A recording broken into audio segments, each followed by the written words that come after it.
G'day and welcome to Body Needs Massage. I'm Michael and today we're going to be talking about payment advice. This is another requested video from our subscribers, so hopefully this helps you out.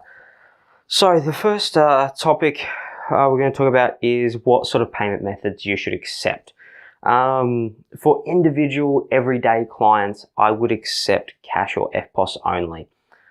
Reason being is there's no risk of them skipping out on you when you're a massage therapist. You will work on a lot of holiday makers and things like that. So if they pay by, say, bank transfer or check, if something goes awry, it's probably going to be hard to catch up with them again. And yeah, you know, you're hoping that all the details that they've given you on that health form are correct. So, you know, cash EFTPOS, you're not going to go wrong. Get a mobile EFTPOS machine. They are fantastic. So if you are going to do mobile work or you're going to do home clinic work, you can use them at both. Even you see people with the phone PayWave stuff these days. They're so cheap to purchase and have really low rates. I've just had the mobile EFTPOS terminal for a long time now, 4 years. So and it works really well. So yeah, that's my recommendation.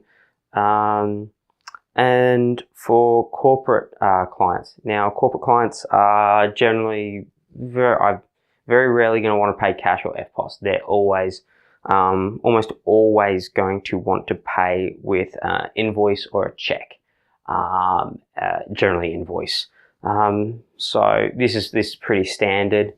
The invoice best recommendation is put terms down, so payable within 7 days, 14 days, whatever you want, and make sure that they understand that when they're taking the booking, that there is a short term for the payment. If you don't put terms on there, you'll get paid at the end of the month, and if you did the job on the first, that's a long time to wait for your money. And some companies will sit there and say, "Oh, sorry, we don't pay invoices until the end of the month." You know, they can pay the invoice earlier. So if you want the invoice paid early, you just make sure you set that out with them and make sure that they understand. It's up to you whether you take that corporate client on as well. So someone that wants to hold you out on your money by 29 days is a long time to be waiting to be paid, especially if it's a big event. So you might be doing 3-4 days at the same corporate place. You might be hiring staff for that corporate event, so you might be out of pocket a few $1,000s to pay for those staff. And on top of that, you've got to live yourself. So yeah, if those waiting on those invoices can be a bit of a drama. And then if something happens that they forget to pay that invoice that month or it gets lost, you might be waiting another month for payment. So short terms, makes it simple, get it done, make it easier for your bookkeeping, and check, you're safe with check payment from a corporate client. So when to take payment. Okay, so I always recommend taking payment after the session. There's no need to take it beforehand. They're in front of you. It's not exactly like they're going to do a runner on you or anything like that. And if they are going to do a runner on you, they're probably a bit of a dodgy client. So, just take payment after. That's no stress. Any one of those payment methods that we spoke about, just do it after the session. Because, they'll be, just a lot easier. Some clients will want to do it beforehand. You'll get to know which clients are like that. So, okay. The next one, this is an interesting one. People who want discounts and how to deal with them. So you get this, probably 1 in every 40 clients will try and haggle with you about payment, not about paying, but about getting a discount. And look, it's perfectly fine for people to ask for discounts.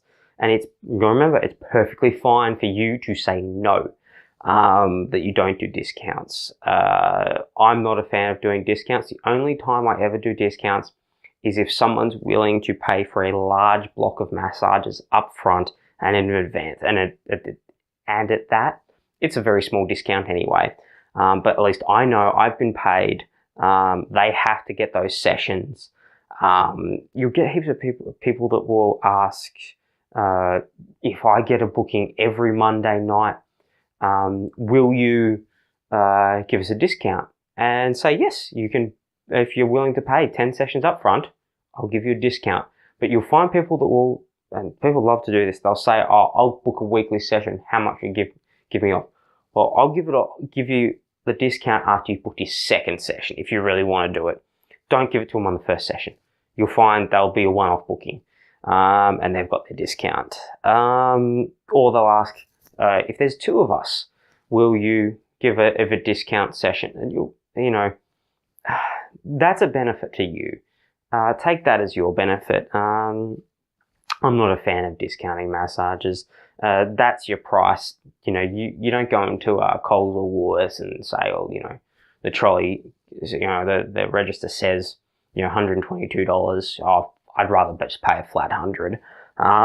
You know, stick to your prices, stick to your guns, and people will be fine with that. Some people are looking just for the best price, and those people will tend to leave you when they see the next best price.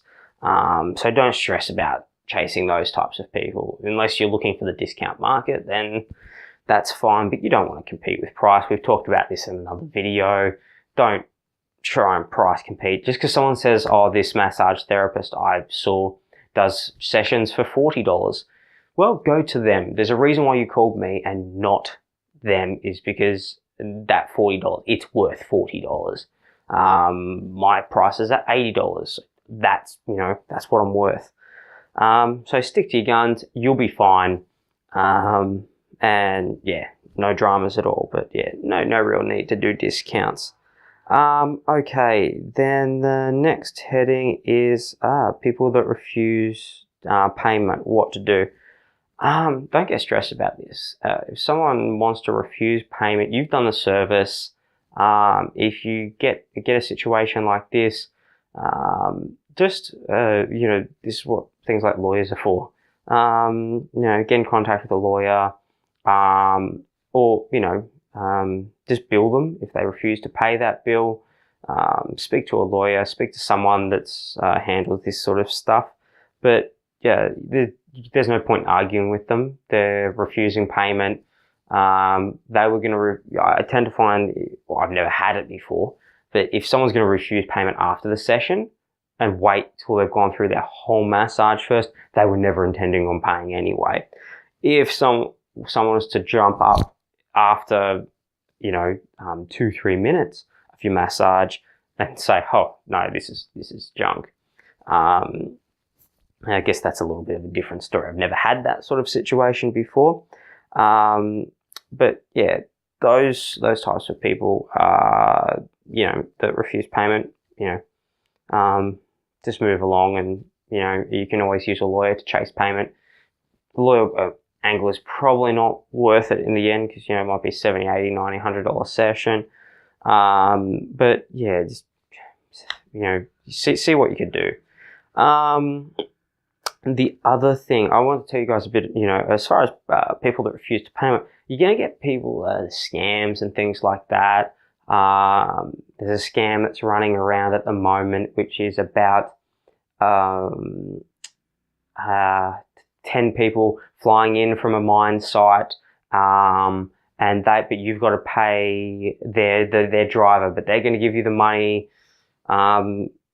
There's that sort of scam running around at the moment. That happens a lot, and I believe it's done through PayPal. I'm not too sure.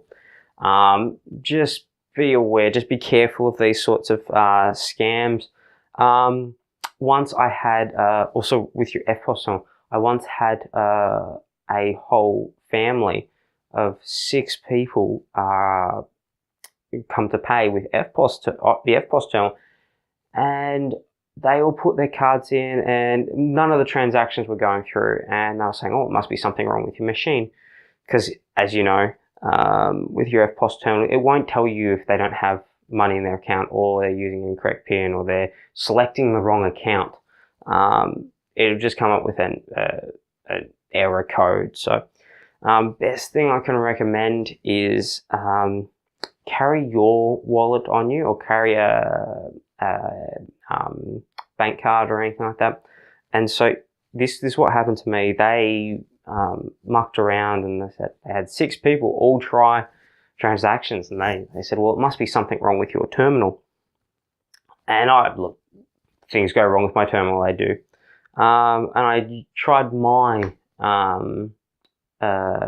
key card, and bang, it worked straight away.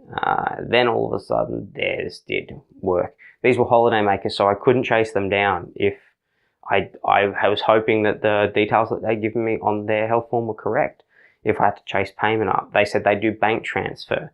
All their key cards worked. I believe they were trying to get free sessions, and at 6 sessions, that's a lot of non-payment. So always carry your key card with you when taking payment, because you might get someone that tries to rip you off. That's happened to me once. I've had the scam requests as well, with the 10 people coming off mine site and all those sorts of things. So just be aware that there are people out there to try and cheat you. And most of the time you can pretty much see right through. Too good to be true. Yeah, don't do it. I hope this video has helped you again today. Keep requesting the videos. This was another requested video for me to do. If there's anything you guys want help with, put it down in the comments section. I'll respond. If it's something I could just type out, I'll respond that way. Otherwise, I prefer to do a video about it. I can go into a bit of depth with these sorts of things. So I hope they're doing well for you. And like, comment, subscribe, all those sorts of things. And I'll see you next time. Cheers, guys.